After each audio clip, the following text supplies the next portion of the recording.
If a woman who had 2 children and was 32 years old was killed accidentally or otherwise by one group, the other group could demand that a woman that was 32 years old and had 2 children would be brought to them and they would slaughter her.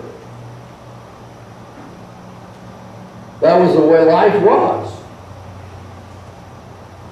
That's what reality was all about. Now there grew up a class of people who would try to go to those people who had been hurt and say, well, how much do you think she's worth? Well, we can give you 2 cows and some money and whatever, and it was blood money. By the way, this still goes on in certain parts of the world. And this would appease those people to where they would not demand that one of these folks from this other group would be killed. Also, it was common in that day for people to fall into slavery for a number of reasons.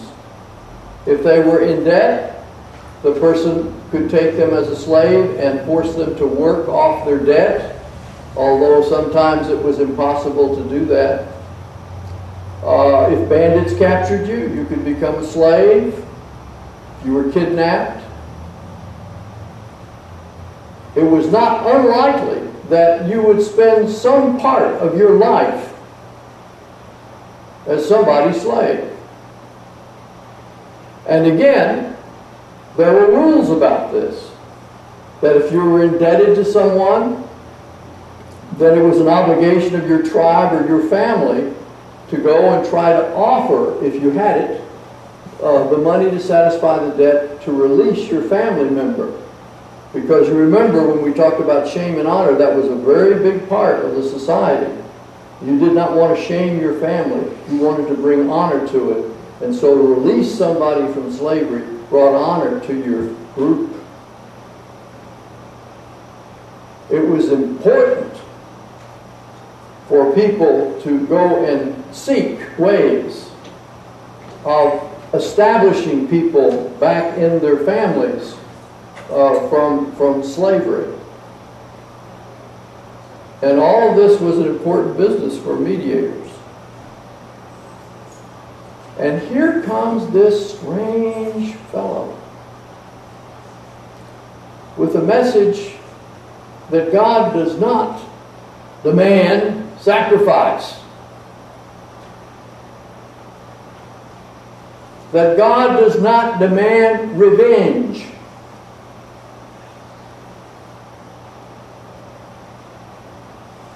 That this does not mean just your tribe, just your group, but that everyone is included in this reality.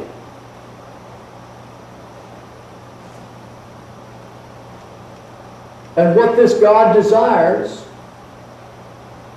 is that you love and respect not only the people in your own clan, not only your own neighbors, but everyone.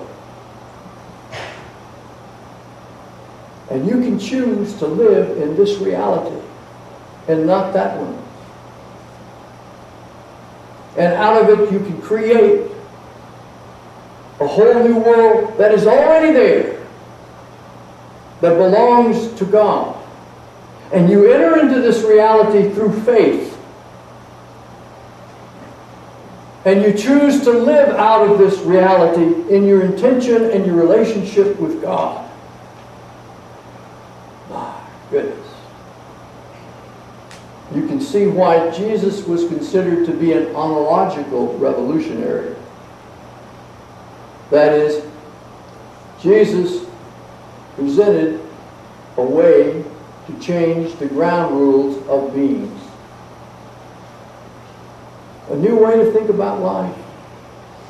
Now, it was new, but it was old. If you go back and read Isaiah and Hosea and many of the prophets, you'll see the seeds of that there.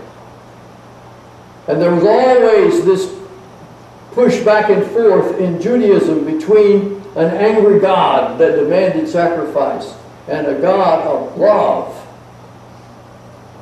that sought to redeem not just Israel, but the totality of the creation.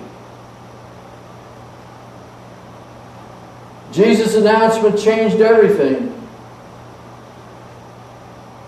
It was usual in that world to be suspicious of foreigners, to find some way to hold them at arm's length, to look down upon them, to suspect them,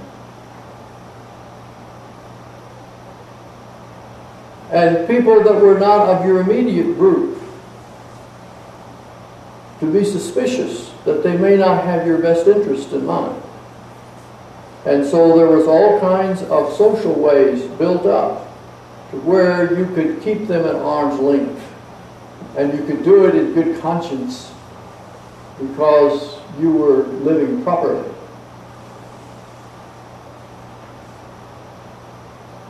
And this reality of Jesus crushed all that, put it out the window, and gave people the possibility of living a brand new kind of faith that was as old as the hills. That you could become part of a community of faith that lived this way was the announcement of the early church. Now, if you read Paul, you know that a lot of people had difficulty with that in the early church. They came early to communion and ate up all the food. There were people who continued to bring in their notions of a divided world. And the church had to wrestle with that. There were growing pains in this. Sometimes they had to just sort of put a person over here to the side. But the point of it was that you respected everyone.